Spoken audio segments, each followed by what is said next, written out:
ओम शांति। आज 27 तारीख की मुरली है प्रातः मुरली। ओम शांति। बाप दादा मधुबन से मीठे प्यारे प्राणेश्वर प्रिय पिता कहते हैं, मीठे बच्चे, श्रीमत पर चलकर अपने कर्मों को सुधारो, विकर्मों को भस्म करो। माला का दाना बनना है तो एक बाप के सिवाय दूसरा कोई भी याद न आए।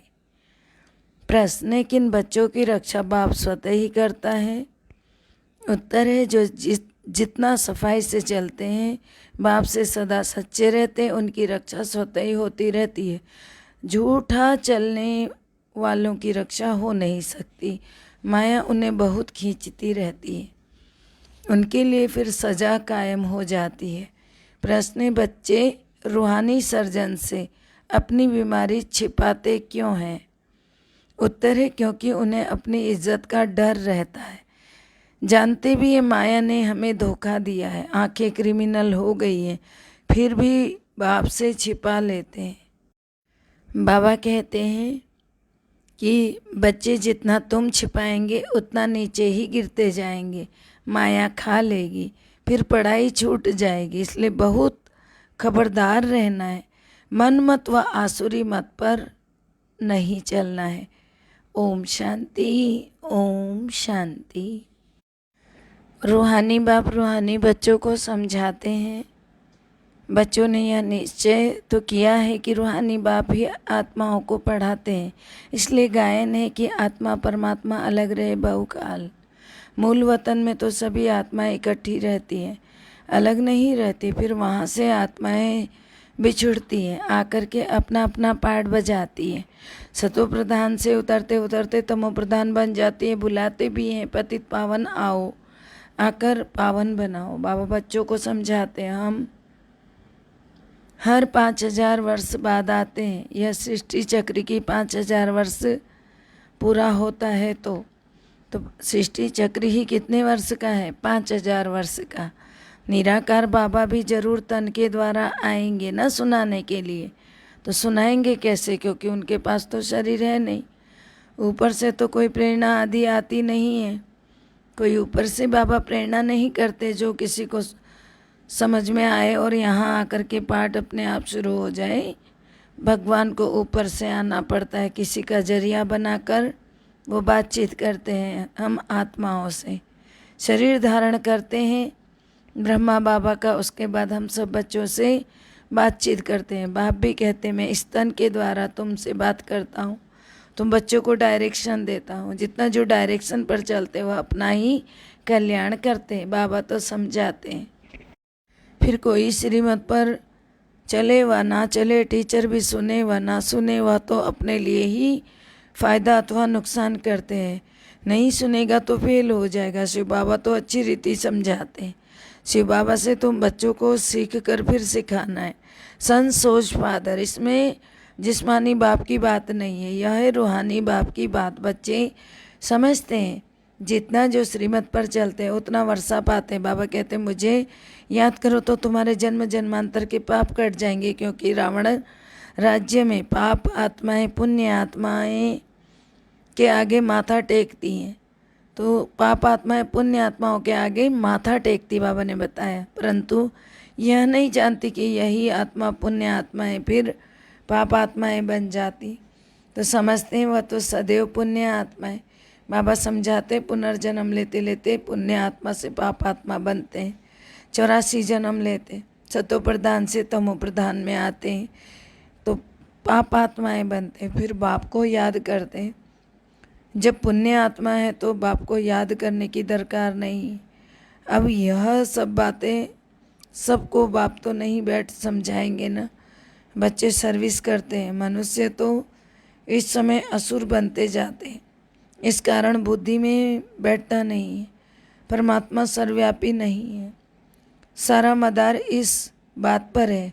श्री कृष्ण तो देहधारी है ना, उनको देवता कहा जाता है। आत्माओं का फादर तो निराकार है, उनको ही याद करना है। बल प्रजापिता भी कहते, लेकिन वह तो साकार है ना। यह सब बातें अच्छी तरह समझाई जाती है, परंतु कई बच्चे ना समझकर उल्टा रास्ता ले लेते हैं, जंगल में जाकर पढ़ते हैं। बाबा रास्ता बताते हैं।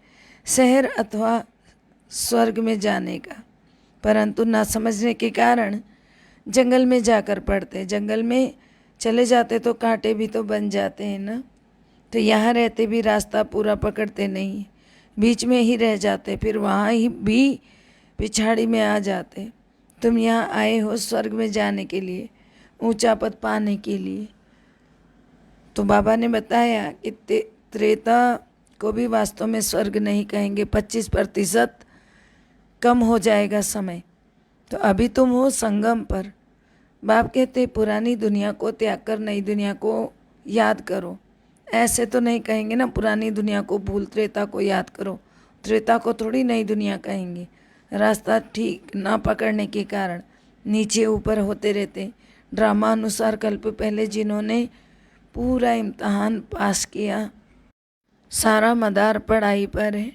माया अच्छे अच्छे बच्चों को भी कांटा बना देती है।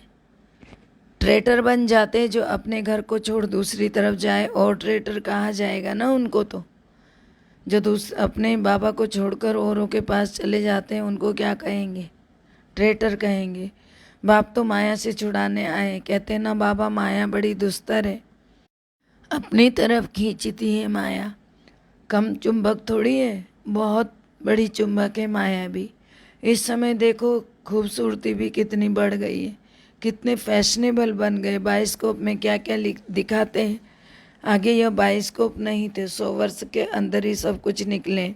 इसमें ड्रामा के राज को भी समझना और समझाना है। 100 वर्ष के अंदर जैसे बहिष्त बन गया, वहाँ तो यह साइंस भी बहुत सुख देने वाली होती है। अब 100 वर्ष से बाबा आ रहे हैं अभी 100 वर्ष के अंदर, तो समझो स्वर्ग भी स्थापन हो गया। तो वहाँ तो साइंस का घमंड भी नहीं होता है।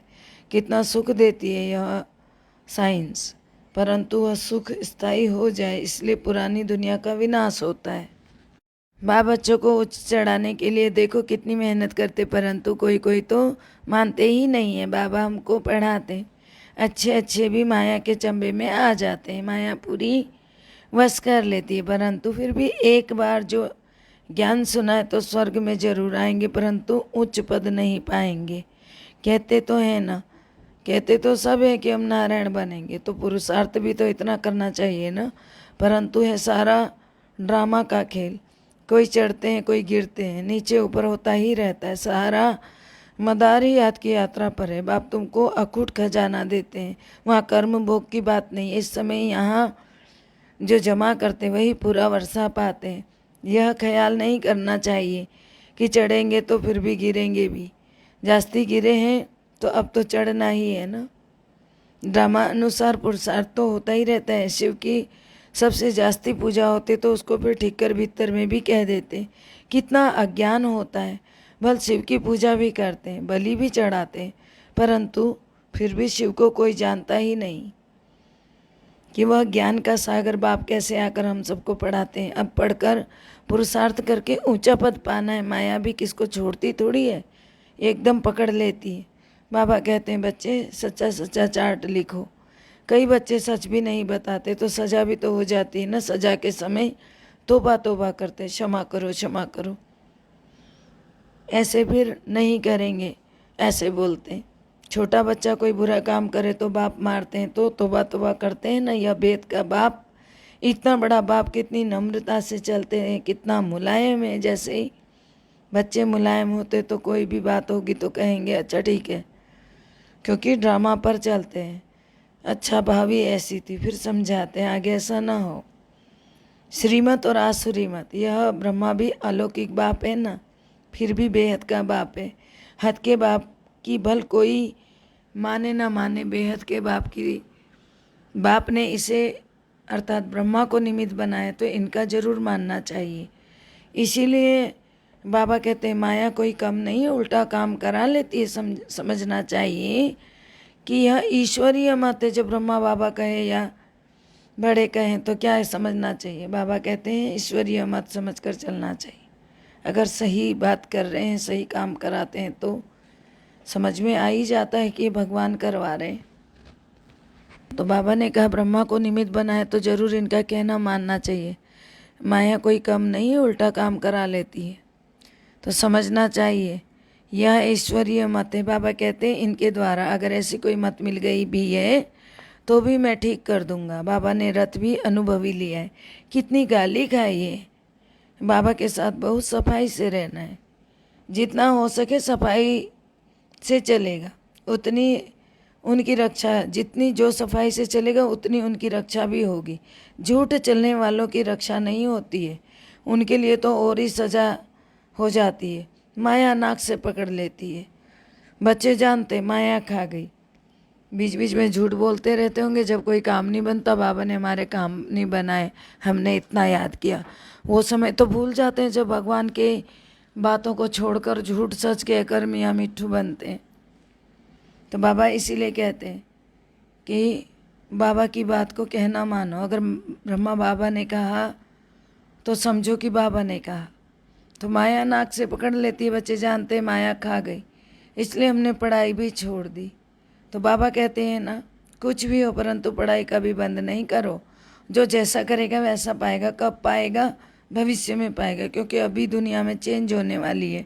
ये कोई नहीं जानता कि अभी दुनिया में चेंज आ रहा है, सिवाय तुम बच्चों के। तुम्हारे में भी बहुत बच्चे भूल जाते हैं। अगर याद में रहे तो खुशी भी रहे, परंतु माया एकदम भुला देती है। यह माया से लड़ाई अंत तक चलती रहेगी। अच्छे अच्छे बच्चे भी जानते हैं कि हमारे से यह हो गया, फिर सच नहीं बताते, इज्जत का डर रहता है, गुटखा खाते रहते हैं। हाँ, कोई युगल है तो समझते हैं कि एक ने बताया तो हम भी बता दें। तकदीर में उच्च पद नहीं है तो सर्जन से छुपाते रहते हैं। जितना छिपाएंगे उतना नीचे गिरते जाएंगे। यह आंखें ऐसी है जो क्रिमिनल पने को छोड़ती नहीं है। कोई तो बहुत अच्छे बच्चे भी होते हैं, कभी दूसरे को याद भी नहीं करते। जैसे पतिव्रता स्त्री की कभी कोई पुरुष में दृष्टि नहीं जाती है, तो बाबा समझाते अगर माला का दाना बनना है तो ऐसी अवस्था चाहिए। विश्व का मालिक बनना कोई कम बात है क्या? बेहद का बाप पढ़ाते हैं, बाकी क्या चाहिए। बाबा तुमको प्रैक्टिकल दिखाते हैं कि फलाने फलाने यह खूबी फलाने में है तो इनमें यह है, तब नंबरवार याद प्यार देते रहते हैं। यहाँ बैठे बैठे भी बाबा की बुद्धि सर्विसेबल बच्चे तरफ रहती है। अज्ञान काल में भी आज्ञाकारी बच्चों पर प्यार रहता है ना बाप का। तो बाबा जानते हैं मेरे कौन से बच्चे अच्छी सर्विस करते हैं। तुम हो ब्रह्मा कुमार और कुमारियाँ, शिव बाबा के पोत्र और पोत्रियाँ। दादे से वर्षा तो जरूर मिलना है ना। ब्रह्मा के पास वर्षा नहीं है। बाबा खुद कहते मैं तुम आत्माओं का बेहद का बाप हूँ, तुमको बेहद का वर्षा देता हूँ। इसीलिए अब मेरी श्रीमत पर चलो, मैं आया हूँ तुम बच्चों को आप समान अशरीरी बनाए वापस ले चलने के लिए। अब तुम्हारी ज्योति जगा रहे हैं ज्ञान और योग से। अगर ज्ञान और योग में ठीक रीति नहीं रहे तो धर्मराज के मोचरे खाने पड़ेंगे। इसलिए पहले अपने विकर्मों को भस्म करो। इस समय मनुष्य बल अपने को स्वर्ग में समझते, परंतु यह है अल्पकाल का सुख। उनको बेहद का बाप वर्षा भी नहीं देते। बाप कहते मैं गरीब निवाजू, जो बिल्कुल ही गरीब पतित अहिल्याएँ हैं उनको साहूकार बना देता हूँ। अगर कोई पतित से पावन नहीं बनते तो विजय माला में आ भी नहीं सकेंगे। यह तो बेहद का बाप के साथ सौदा करना होता है। बाबा यह तो सब मिट्टी में मिल जाना है, इसलिए हम आपके ऊपर बलिहार जाते हैं। यह सब कुछ आप ले लो, हमें स्वर्ग का मालिक बना दो। बाबा कहते मैं तो दाता हूँ। यह राजाई स्थापन करने में अथवा विश्व का मालिक बनने में कोई खर्चा नहीं है। वहाँ तो देखो लड़ाई के लिए कितना खर्चा करते हैं, यहाँ तो तुम्हारा क्या खर्चा है, क्योंकि कोई भी हथियार पवार नहीं है। योग बल से विश्व के मालिक बनते हो।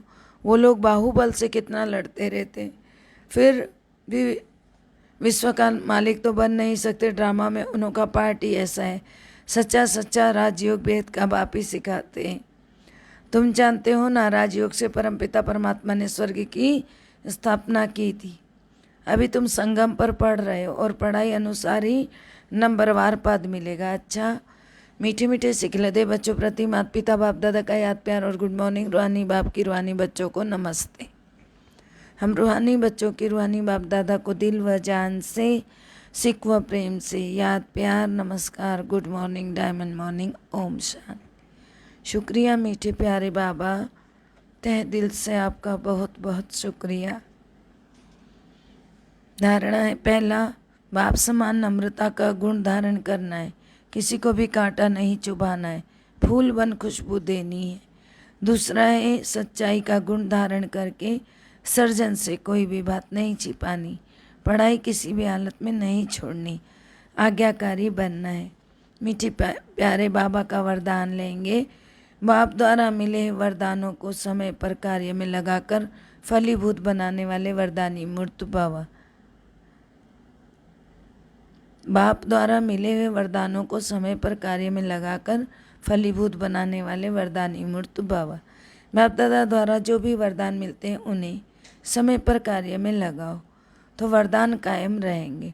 वरदान के बीज को फलदायक बनाने के लिए उसे बार बार स्मृति का पानी दो, वरदान के रूप में स्थित होने की धूप दो।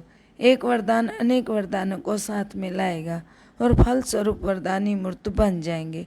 जितना वरदान को समय पर कार्य में लगाएंगे उतना वरदान और श्रेष्ठ स्वरूप दिखता जाएगा। स्लोगन है, अटेंशन नेचुरल हो तो टेंशन स्वतः ही खत्म हो जाएगा। अटेंशन नेचुरल हो तो टेंशन स्वतः ही खत्म हो जाएगा। ओम शांति। सबका भला हो, सब सुख पाएं, सब परमात्मा से जुड़ जाएं। सबका भला हो, सब सुख पाएं, सब परमात्मा से जुड़ जाएं। अंत समय में अपना जीवन सफल बनाए, मुक्ति जीवन मुक्ति को पाएं। ओम शांति।